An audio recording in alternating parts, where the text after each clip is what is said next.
Well, hello there again. Good evening. It is Thursday evening at 2110 hours in the evening. At 9:10 in the evening. And there I am again, going back on the video and hopefully trying to answer a question that I've been getting a lot of feedback from because of my close relationship to my country of birth back home in the Philippines. So, as everybody will know, before I continue on, two things. First of all, to our men and women that are out there deployed, whether you're deployed or not, you're active duty service member. Um, our heart goes to you guys.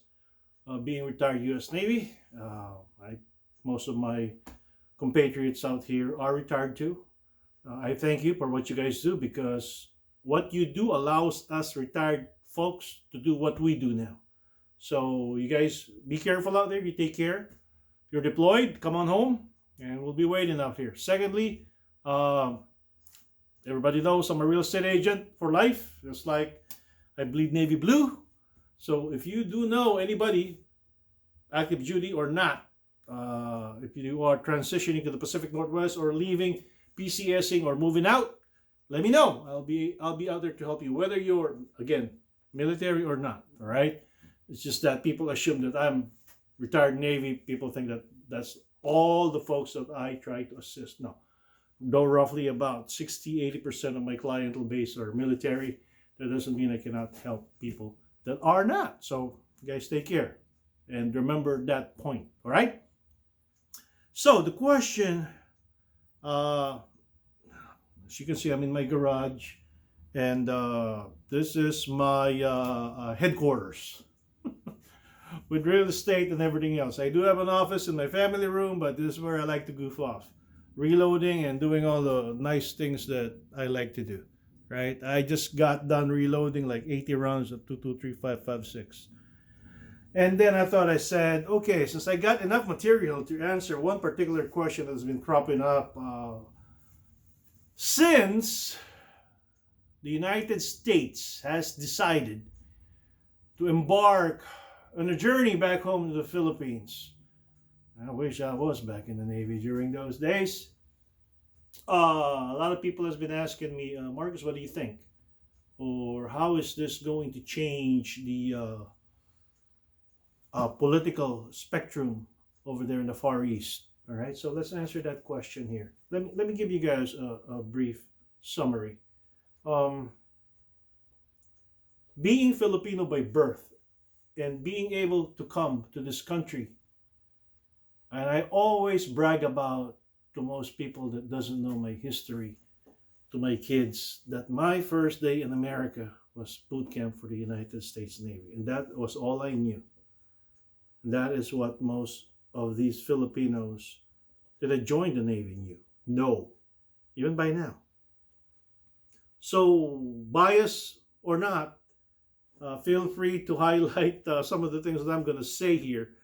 But this is not just from experience. This is really what's going on right now and what the traditional Filipino back home is thinking about Americans coming back. Right now, when I say coming back, a brief history. So the question is this, right? What do I think, or how is this going to affect the Philippine standings with how we are confronting China? I don't think we. Well, let me correct that word. Not confronting, or how we are. I'm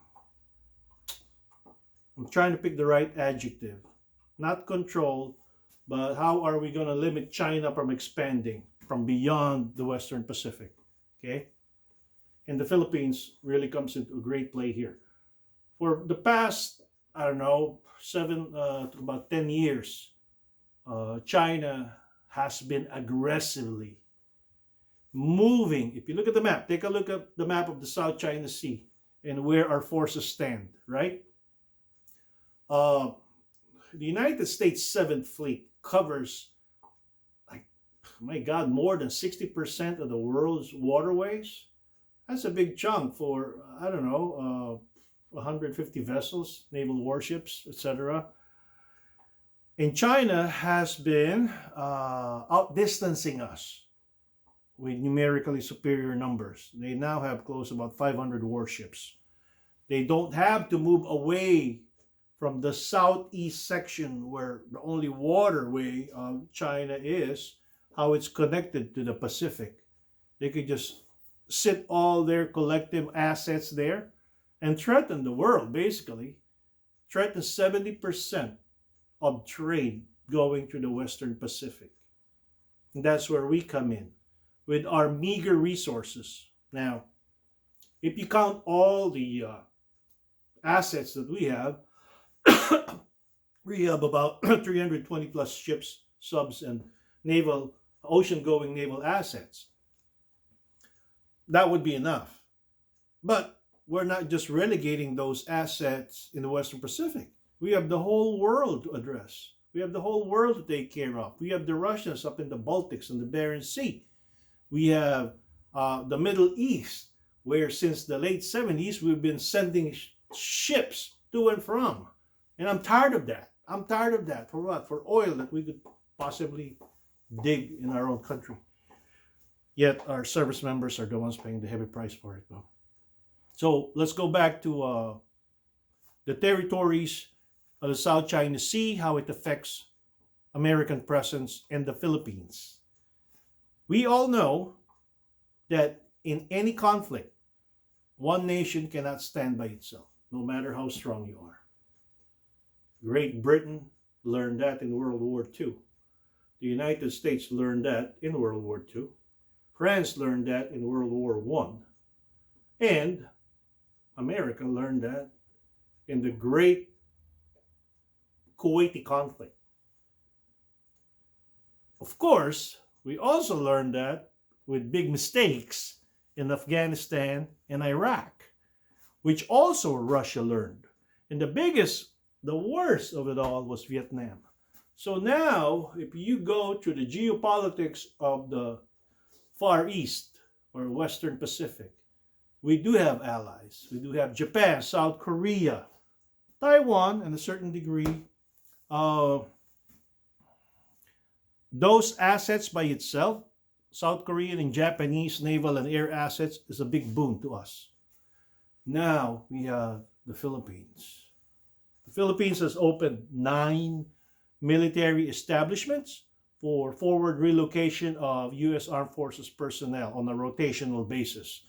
There will be no permanently based soldiers, Marines, airmen, and sailors in the Philippines, unlike when it was 30 years ago when I was still in. God. Unfortunately, that's not going to happen. Now, we may end up using certain ports for repairs, which we drastically need. That was one reason why in the early 90s and beyond, the U.S. 7th Fleet was at its highest peak of readiness. Not because of the amount of ships that we had, but as soon as we deployed to the Far East, Western Pacific, the Middle East, and the Indian Ocean, we have a port that we call home in Subic Bay. Now, let's talk about this for a second. I'm going to answer this question, importance of the Philippines in controlling China is because of the historical presence that we've had since 1898 till 1945, and from since then till 1993. Okay, the Philippines has been under Spanish control, colonial control, for 470 years, something like that. If I'm not mistaken, after Magellan landed, 30 years later, the great galleons of Spain came in, and the biggest asset that they've probably given us is Catholicism. We are the only Catholic country in Asia. Yes, we are. For 400 plus years, we have endured the brutality of Spanish colonialism. So when the United States came to war with Spain in 1898, and they won decisively, right? At that point in time, we didn't understand what the Americans were willing to provide us. Another colonizer. Okay, great. So let's go to war with them. In 2 years, we lost. So from that time on, 1900s to 1938, wherein we were promised independence, all we knew of Americans was everything good they did to us. Now, there had been sketchy reports about discrimination and a sense of brutality on certain isolated cases, but not as much as how the Spaniards treated my country of birth for 400 plus years. Now, the drums of independence did not roll by because in 1941 we were invaded by the Japanese, and for 3+ years was more like 1,000 years of Spanish rule because it was just horrific. Filipinos were being massacred, killed left and right. And before World War II started in the 20s and in the 30s, under the leadership of General MacArthur, then, who retired while he was in the Philippines, and then came back active duty again and called back into active duty before the Japanese invaded, we were fairly treated well. Right now, we are the third largest English-speaking nation in the world. Our school system is based on American school systems. And for roughly 30 years after World War II, our political system was based on the American system till we shifted to the parliamentary system, which hasn't worked. And our political spectrum at that point had gotten way down to a point where everything is just corruption left and right.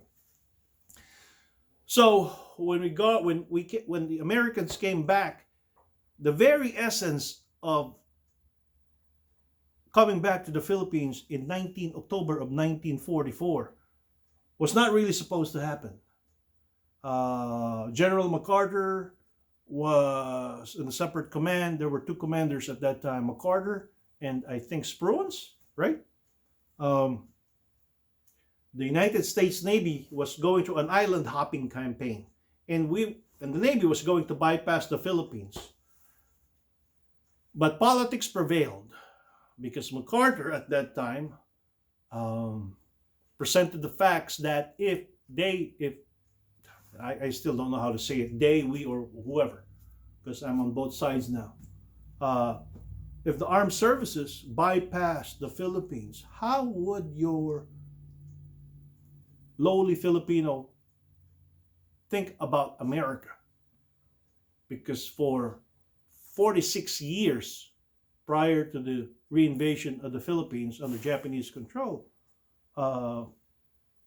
America was a big brother. Took care of us. Our culture has been westernized. To those that has not been to the Philippines, it's pretty prevalent that Spanish architecture still lives in the country, yet Western businesses has flourished. Capitalism, even though it's a parliamentary form of government.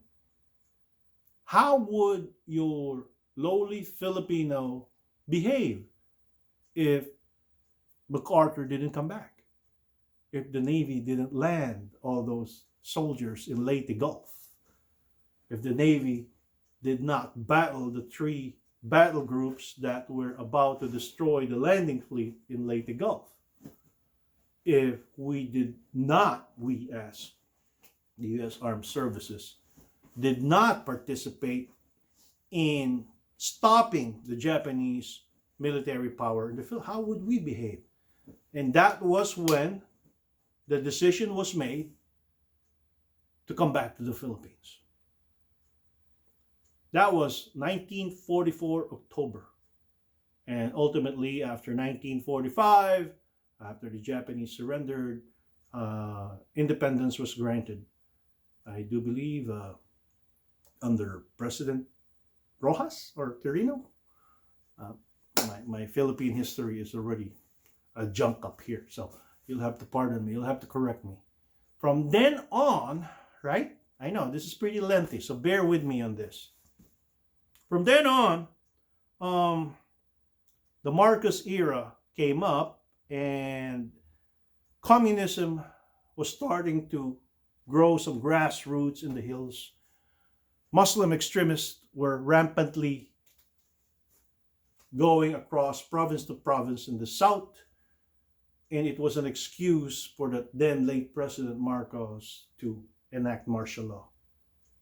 So for 12 years, yours truly, including poverty of that, I had lived through a dozen years of martial law. Right? Then I decided to join the United States Navy. So, why is this important? It's because all these years, there are still my generation to the older generation, all we know is about how America has come to our aid. From the early 20s and 30s, how America had helped an agricultural country into a dynamic force in the 60s to the 70s, even through martial law era, because the late President Marcos gravitated towards, of course, the Western power. It just kind of diminished right now. From the 90s, because the Philippine Senate decided to kick us out. So we left. That was under the promise that the communists would come out of the hills and the right-wing extremist Muslim nationalists would surrender from the south. Well, guess what? That didn't happen. And we're back. So now I don't want to hear about the left and the right saying, oh, they're coming back and they're recalling. I don't want to hear that. We gave you guys 30 years. That didn't work out. Tough shit. And now you got to do an about face and head towards China. And look what have they done. What have they done to us lately? Huh? Aside from discriminating Filipinos in their own land of birth, stealing our natural resources. I just can't go on the rant. So that is why the Philippines, with its 9 facilities that are open to the United States Armed Forces, is vital to controlling China to where they need to be. It doesn't help that the Navy, the United States Navy, is no longer number one, no longer numerically superior to the Chinese People's Liberation Army/Navy. No, we no longer are, including weapon systems. That would be another topic of discussion. But right now, it is imperative that the United States supports the Philippines, the Filipinos. All right, I'm biased. I am. Because right now, we are not getting anything from our closest... Stop right there. So the geopolitical spectrum of this is deep. The historical connections between Filipinos and Americans is deep. And that is why, just like in 1944, when MacArthur said, I have returned, this is important, that the United States Armed Forces returns to the Philippines. Now, if you guys got any comments, any feedbacks for me, and any questions, just want to complain and rant, just send me a question, man. I get a lot of people. I don't really promote this as how I should be on YouTube. So I rely a lot on people, on my friends in Facebook. And I know I need to increase the power and project to virally out there what my thoughts are. Well, some people probably think it's stupid, but I don't really care. So again, to the men and women out there, our sons and daughters and brothers and sisters who are doing their job so that we here could enjoy life. You guys take care, right? Enjoy the evening. Hope to chat with you guys soon. Post.